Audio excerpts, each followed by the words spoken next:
ትዳሬን ባልፈታ እኔም እጣ ፈንታዬ እንደ ቀነኒ ነበር።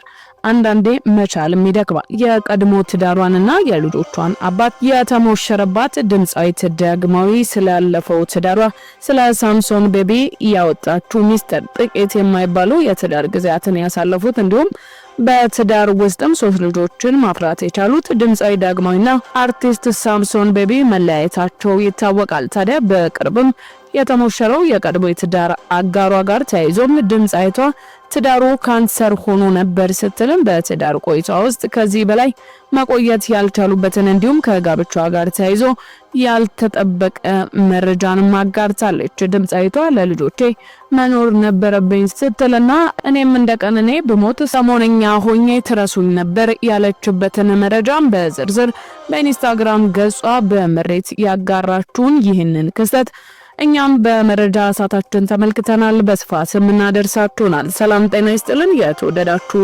የፌሽታ ሚዲያ ተከታታዮቻችን፣ በያላችሁበት የበዛ ሰላም ለእናንተ ውድ ተከታታዮቻችን ይሁን ያልን ሰሞነኛና ወቅታዊ መረጃዎችን እነሆ በመረጃ ሰዓታችን ይዘን ተገኝተናል። እናንተም ለቻናላችን አዲስ ከሆናችሁ ቻናላችንን ሰብስክራይብ እንዲያሉ ወቅታዊና ትኩስ መረጃዎች እንዲደርሱ የደውል ምልክቷን ይጫኑ ያልን ወደ ዛሬ ቀዳሚው መረጃችን አለፈ ነው። ወደ መረጃችን ስናልፍ እባካችሁ ተውኝ ልጆችን ላሳድግ ስትልም ድምጻዊት ዳግማዊ ሐሳቧን ጀምራለች።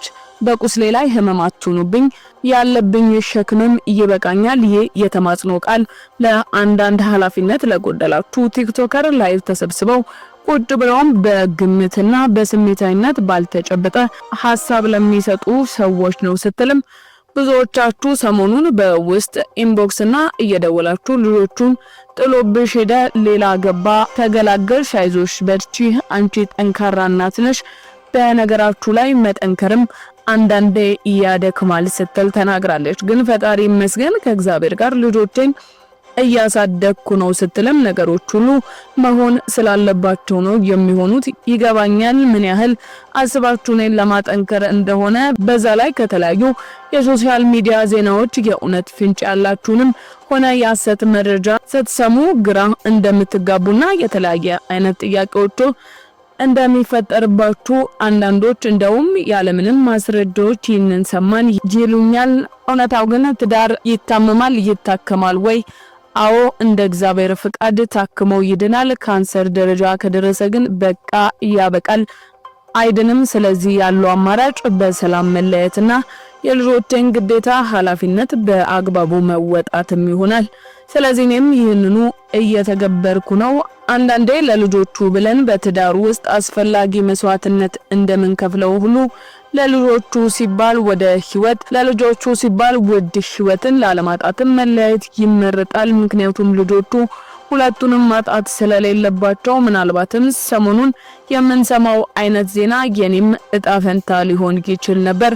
ከዛ ህዝቡም ምን ብሎ ይፈርዳል? ምን ነው መለያየት እያለ እና ምን ልላችሁ ፈልጌ ነው በማናውቀው ነገር አንፍረድ ሲሆን ለሁላችንም ቀሪ ህይወቱ የተባረከ እንዲሆን በጸሎታችሁ አስቡን። የሆነው ሆኗል መስሎኝ ብዙ ጥር ያለው ከእንግዲህ ግን መታገል ደክሞኛል። ደግሞም ሁሉም ነገር ለበጎ ነው። ስለ ሁሉም እግዚአብሔር ይመስገን። በአሁን ሰዓት የልጆቼን ቅርስ ለማትረፍም የተቻለኝን እየጣርኩኝ ነው ስትል ጸልዩልኝ በማለት በኢንስታግራም ገጿ ላይ ድምጻዊቷ አጋርታለች።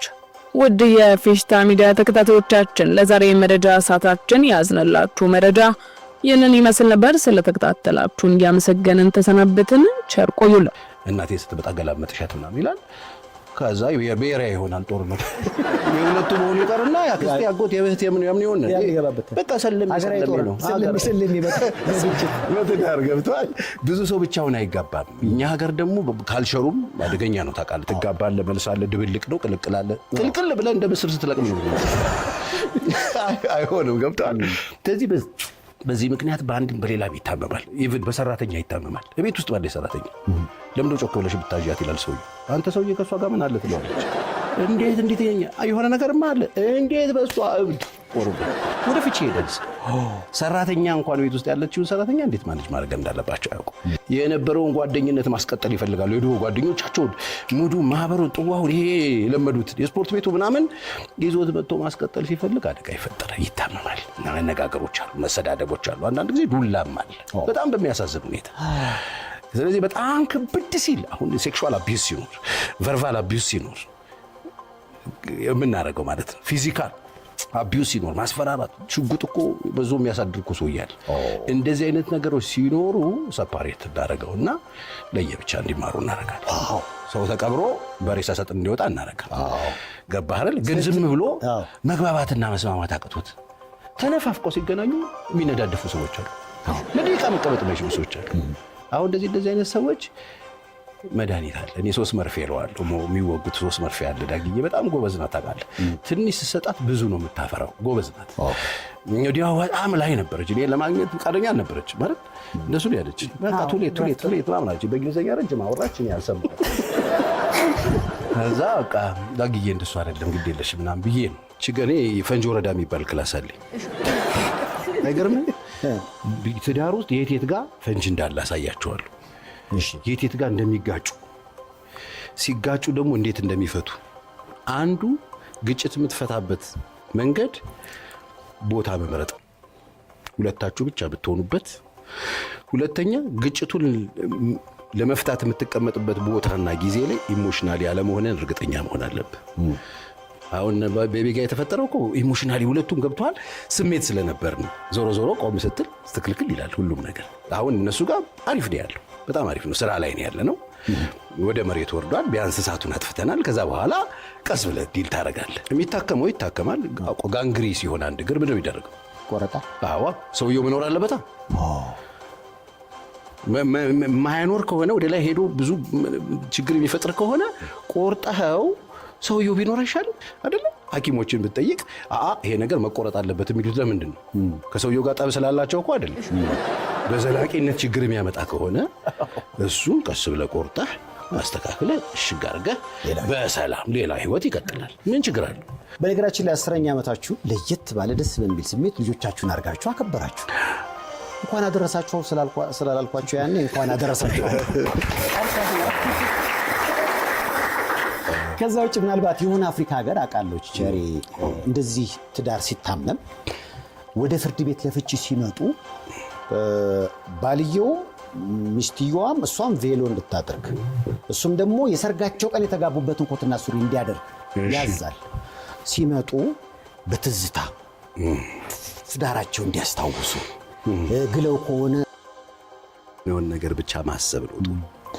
እንደውም አልጠየኳችሁም። 10ኛ ዓመት በቬሎ ሲባል ሰዎች ግራ ገብቷቸው ነበር በጊዜው።